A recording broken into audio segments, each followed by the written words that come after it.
আপনি 10টা বাচ্চা না নিয়ে একটা বাচ্চা নেন, ওই একটা বাচ্চাকে আপনি খালিদের মতো বড় করেন।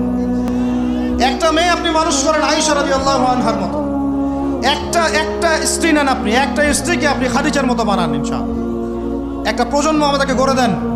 একজন দায়ী, একজন বক্তা, একজন আলেম, 10 জন আলেম, একটা সরকার কিচ্ছু করতে পারবে না যতক্ষণ না আপনারা পরিবর্তন হচ্ছেন।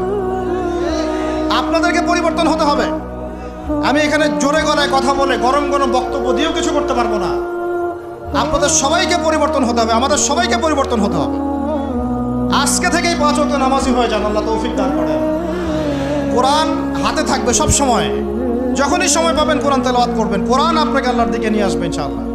সুন্নত থাকবে চেহারা থেকে শুরু করে, দাড়ি ছেড়ে দেন, টাকটুর উপরে কাপড় উঠান। রিজিকের মধ্যে হারাম থাকলে ছেড়ে দেন, সুদ থাকলে ছেড়ে দেন, ঘুষ থাকলে বাদ দেন। যদি কারো সম্পদ অন্যায়ভাবে নিয়ে থাকেন, আজকে তওবা করে সে সম্পদ ফিরাই দিয়ে আসেন।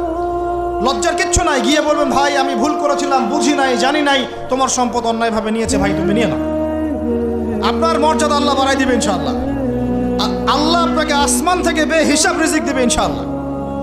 যে বোন পর্দা করছো না, আজকেই পর্দা ধরো ইনশাআল্লাহ। যারা পরিবারের প্রতি শিথিল, পরিবারের প্রতি কঠোর হন, আপনার সন্তানের প্রতি কঠোর হন, ভাইয়ের প্রতি কঠোর হন। দেখেন আপনার ভাই গোপনে জেনা করছে কিনা, মেয়েটা গোপনে জেনা করছে কিনা। এই ফ্রি মিক্সিং ত্যাগ করেন, ফ্রি মিক্সিং এর সংস্কৃতি ত্যাগ করেন, মোবাইলের সেলফির সংস্কৃতি ত্যাগ করেন, শোডাউন আইওয়াশ এগুলো বন্ধ করেন, কিছু করার চেষ্টা করেন আল্লাহর জন্য। আল্লাহ পাক সবাইকে তৌফিক দান করেন। যারা আমরা মাদ্রাসায় পড়ি, আমরা যারা মাদ্রাসায় টুকটাক যাওয়া আসা করি, আমাদের জীবনের উদ্দেশ্য যেন এমন না হয় যে একটা ইমামতি হলেই বাস কাম খালাস। না, একটা ইমামতির জন্য আল্লাহ আপনাকে সৃষ্টি করেন। একটা বই লিখেছি বাস অনেক কিছু হয়ে গেছে, একটা মাদ্রাসা প্রতিষ্ঠা করেছি বাস অনেক কিছু করে ফেলেছি, এমনভাবে কখনো চিন্তা করবেন না। স্বপ্ন বড় করেন, লম্বা স্বপ্ন দেখেন, দীর্ঘ স্বপ্ন দেখেন, বাইতুল মুকাদ্দাস পর্যন্ত স্বপ্ন নিয়ে যান, আল্লাহ তৌফিক দান। আর আমরা কোনো বিচ্ছিন্ন জনগোষ্ঠী না, আমরা একা একা কখনো আইন হাতে তুলে নিব না, ঠিক আছে?